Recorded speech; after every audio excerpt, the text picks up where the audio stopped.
सकती है। Last episode में हमने देखा था कि जिनो ने आर्किटेक्ट को हरा दिया था और उसे उसके पावर्स कैसे है इसके बारे में थोड़ा बहुत पता चल गया था। आगे हमें डंजन के अंदर का सीन दिखाते हैं जहाँ जिनचुल चाहिन और चोई के साथ डंजन में आया था। चोई जिनचुल से कहता है तुम्हें पूरा यकीन तो है ना कि जिनो यहाँ पर है? मुझे यहाँ पे बहुत ही ज्यादा खतरनाक माना महसूस हो रहा है। तुमने कहा था कि संग जिनो अंदर है, राइट? जिनचुल कहता है हाँ मुझे पक्का यकीन है। आगे हम चाहिन को देखते हैं, वो जरा सी हैरान सी थी। वो अपने मन में कहती है ये माना संग जिनो का नहीं है तो आखिर ये किससे बिलोंग करता है? फिर जिनचुल अपने मन में कहता है एक डबल डंजन, आखिर वो अफवाह सच थी कि नहीं इसके बारे में मुझे आज पता चल जाएगा। जिनचुल को जिनो के साथ का अपना एक पास्ट याद आ जाता है और वो कहता है संग जिनो ने मुझसे कहा था कि उसने डबल डंजन को क्लियर नहीं किया था तो वो यहाँ वापस क्यों आया है? ये कोई संयोग हो ही नहीं सकता। आगे हम देखते हैं कि चोई दरवाजे को खोल देता है और अंदर का नजारा देख के वो बहुत ही ज्यादा हैरान हो जाता है और वो कहता है ये सब क्या है, ये कैसी जगह है? जिनचुल भी टेम्पल के अंदर देख के काफी ज्यादा शॉक हो जाता है और वो कहता है तो वो सब सच था, गॉड का स्टैचू और स्टोन की मूर्तियाँ इनका सच में अस्तित्व है। इन सब को यहाँ पे देख के आर्किटेक्ट कहता है ओहो ये सब क्या है? मैंने तो तुम ह्यूमंस को यहाँ पे नहीं बुलाया था, एक और अनोखी सरप्राइज जैसा है। आर्किटेक्ट को बोलता देख पीछे के कुछ हंटर बहुत ही ज्यादा हैरान हो जाते हैं। एक हंटर कहता है क्या मेरे कान बज रहे हैं या वो मैजिक बिस्ट अभी कुछ बोला? लेडी हंटर कहती है क्या उसे ह्यूमन की भाषा आती है? आर्किटेक्ट इनसे कहता है चुप रहो, किंग को सोते हुए डिस्टर्ब करने की तुम्हारी हिम्मत कैसे हुई? ये सुन के हंटर्स कहते हैं किंग आखिर किसकी बात कर रहा है? आगे हम जिनो को देखते हैं, वो एक ही जगह पे खड़ा था, उसकी कॉन्शियसनेस अभी भी डाटा देख रही थी। जिनो को ऐसा देख के एक हंटर कहता है वो तो संग जिनो है ना, वो वहाँ पे क्या कर रहा है? तभी आर्किटेक्ट उस हंटर पे अटैक कर देता है और एक ही वार में वो 3 हंटर को घायल कर देता है। फिर वो जिनचुल चाइन और चोई से कहता है तुम मजबूत इंसान हो, मैं तुम्हें किंग को प्रसाद के रूप में दूंगा।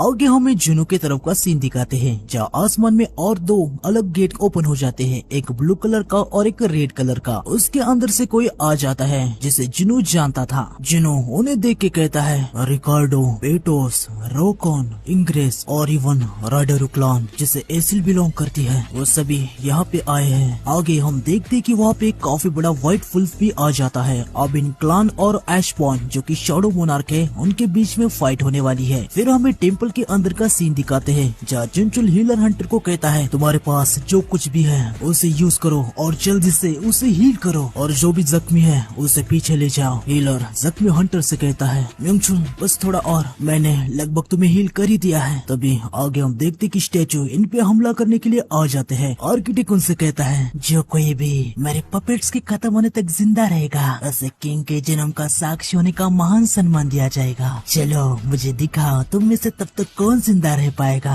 आगे हम देखते कि गॉड स्टैचू अपने लेजर बीम से अटैक करता है। जो ही सबसे कहता है सभी जरा देख के। आगे हम देखते कि गॉड स्टैचू के लेजर बीम से काफी सारे हंटर बच तो जाते हैं लेकिन कुछ हंटर मारे भी जाते हैं। जो ही गॉड स्टैचू के सामने आ जाता है और अपने फायर मैजिक से गॉड पे हमला कर देता है जिससे गॉड स्टैचू कुछ समय के लिए अब हमला नहीं कर पाएगा। जोई तुरंत अपने बाकी साथियों से कहता है इस चांस का यूज करो और स्टोन स्टैचूज को खत्म कर दो। हम देखते हैं सारे हंटर स्टैचू से लड़ने लगते हैं। जिनचुल जंप लगा के एक स्टैचू के मुंह पे काफी जोर से हमला करता है और स्टैचू को उससे कोई भी फर्क नहीं पड़ता। इससे जिनचुल भी काफी ज्यादा हैरान हो जाता है और वो कहता है मैंने जितना सोचा था ये उससे भी ज्यादा मजबूत है। तभी चोई उस स्टैचू पे अपने फायर स्पेल से अटैक कर देता है। जिनचुल तुरंत पीछे जंप लगा देता है। चोई उसे बताता है स्टैचूज फिजिकल अटैक से बहुत ही ज्यादा रेजिस्टेंस है तो जरा अपना ध्यान रखना। लेकिन आगे हम देखते कि चोई के स्पेल से भी स्टैचूज पे कोई भी फर्क नहीं पड़ता। ये देख के चोई बहुत ही ज्यादा हैरान हो जाता है और वो अपने मन में कहता है रुको, इतने सारे मैजिक पावर के अटैक से भी वो खड़ा रह पाया, वो मैजिक स्पेल से भी रेजिस्टेंस है।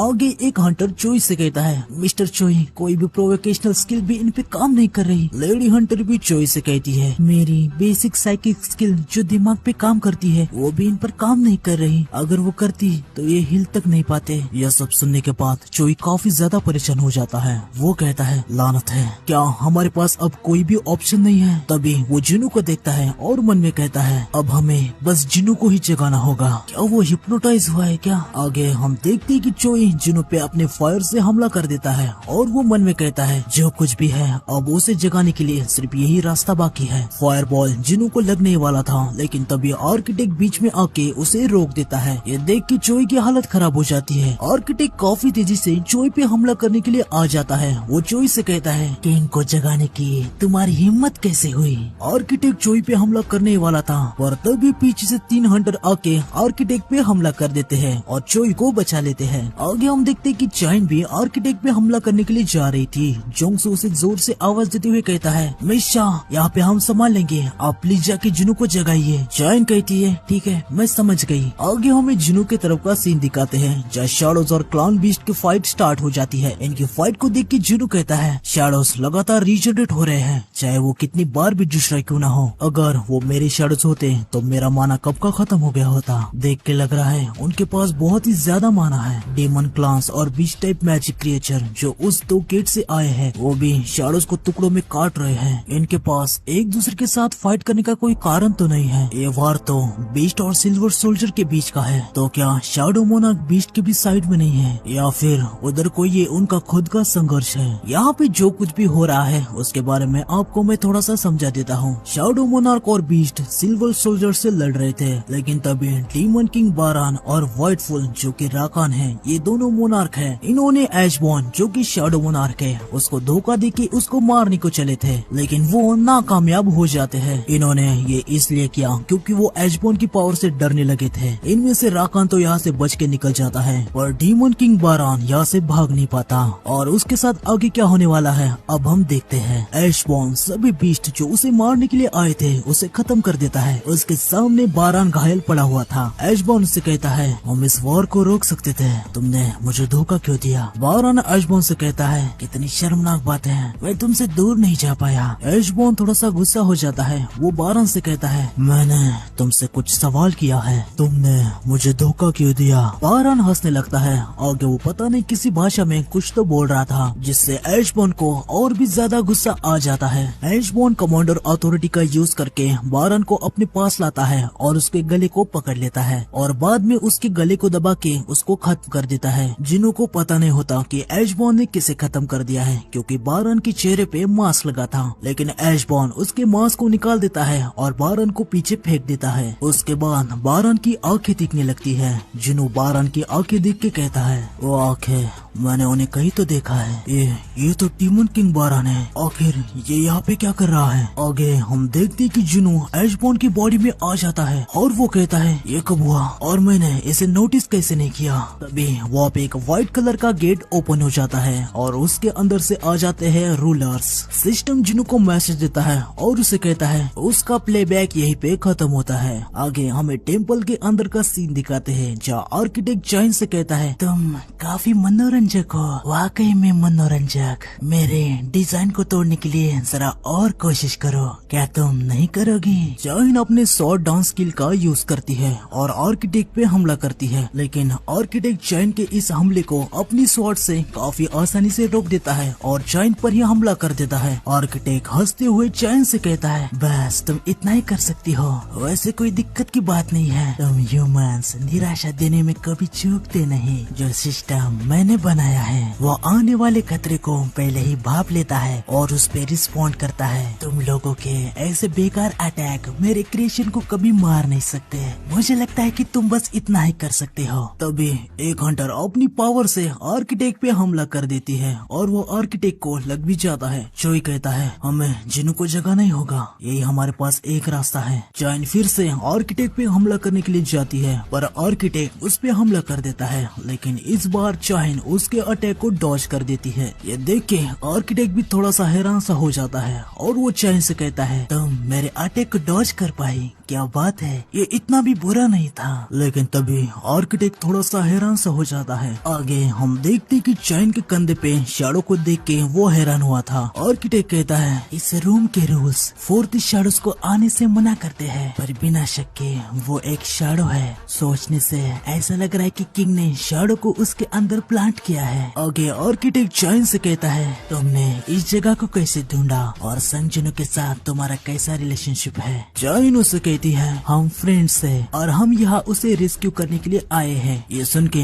आर्किटेक्ट कहता है शायद से ये किंग का काम नहीं था। ठीक है, मैं तुम्हें एक मौका दूंगा। आज एक महान मोनार्क इस दुनिया में अवतार लेने वाला है और मैं तुम्हें इस ग्लोरियस मोमेंट का साक्षी होने का मौका देने वाला हूँ। हालांकि तुम सारे छोटे फ्रेंड्स अब यहाँ पे मरने चाहिए। तभी जुनू कहता है मेरे रहते नहीं। ये सुन के आर्किटेक्ट बहुत ही ज्यादा हैरान हो जाता है। आगे जुनू आर्किटेक्ट को एक जोरदार पंच करता है जिससे आर्किटेक्ट का जबड़ा टूट जाता है। फिर जुनू उसे पूछता है तुमने मेरे बॉडी के साथ क्या किया। जुनू को ऐसा देख के सभी जन काफी ज्यादा शॉक हो जाते हैं। आर्किटेक्ट को भी कुछ समझ नहीं आता कि यहाँ पे आखिर हुआ क्या है। वो जुनू से कहता है लगता है तुम किंग नहीं हो पर तुम उसकी जगह पे यहाँ पे क्या कर रहे हो। ब्लैक हार्ट के साथ तुम अपने कॉन्शियसनेस को कैसे मेंटेन रख पाए। ये सुन के जुनू अपने मन में कहता है ब्लैक हार्ट तो ये इतना क्रेजी माना इस ब्लैक हार्ट की वजह से आया है। आगे सिस्टम जुनू को मैसेज देता है। हम देखते कि जुनू को डीमन हंटर का टाइटल मिल गया है। अब जुनू के सारे पावर्स और स्किल्स वापस आ गए हैं। साथ ही अब जुनू को सिस्टम का एक्सेस भी मिल गया है। ब्लैक हार्ट की वजह से जुनू को 1 लाख से भी ज्यादा माना मिल चुका है। आर्किटेक्ट को देखते हुए जुनू अपने मन में कहता है इसके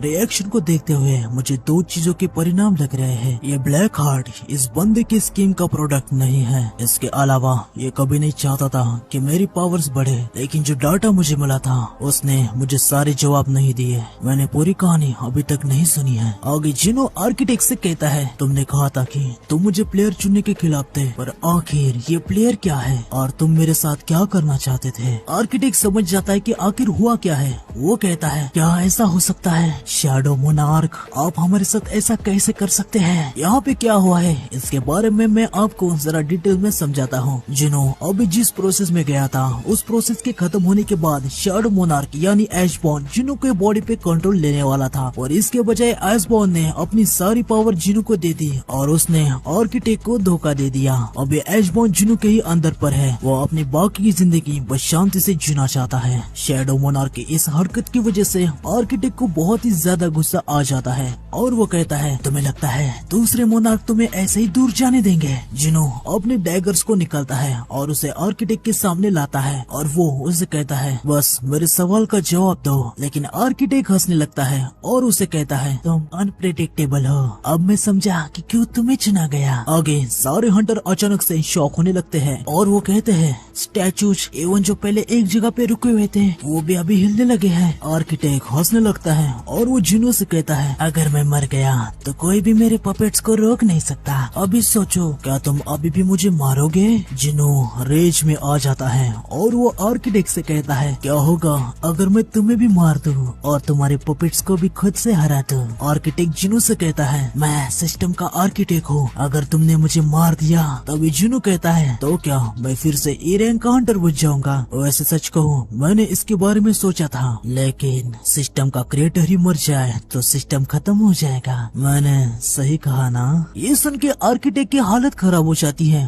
आर्किटेक्ट खुद ही सिस्टम को डिलीट करने चला था, लेकिन अब बहुत ही ज्यादा देर हो चुकी थी। जिनू ने सिस्टम को फाड़ दिया था, मतलब जिनू के पास अभी सिस्टम का सारा एक्सेस है। जब आर्किटेक्ट सिस्टम को एक्सेस करने की कोशिश करता है उसे सिस्टम का एडमिनिस्ट्रेटर का एक्सेस नहीं मिलता। ये देख के आर्किटेक्ट बहुत ही ज्यादा हैरान हो जाता है और वो कहता है सिस्टम मुझे एक्सेस से डिनाई क्यों कर रहा है। जिनू आर्किटेक्ट से कहता है तुम्हें पता है मैंने एक बार कहा था मैं इस सिस्टम को निगल जाऊंगा, लेकिन मेरे लिए लकी रहा तुम्हारे डिजाइन में काफी सारी कमियां थी। ये सुन के आर्किटेक्ट को बहुत ही ज्यादा गुस्सा आ जाता है। वो जुनू से कहता है तुम्हारी हिम्मत कैसे हुई। आगे जुनू अपने डैगर से आर्किटेक्ट को काट डालता है। मरते मरते आर्किटेक्ट जुनू से कहता है मुझे एक भविष्यवाणी करने दो। जब आकाश को सहारा देने वाले आग के स्तंभ खड़े किए जाएंगे एक अटल डेथ तुम्हें ढूंढते हुए आएगी। जुनू उसे कहता है मैं ऐसा ही चाहता हूँ। आगे हमें डंजन के बाहर का सीन दिखाते हैं जहाँ पहले वाली स्ट्राइक स्क्वाड कवरेज गिल्ड जो पहले डंजन के अंदर थी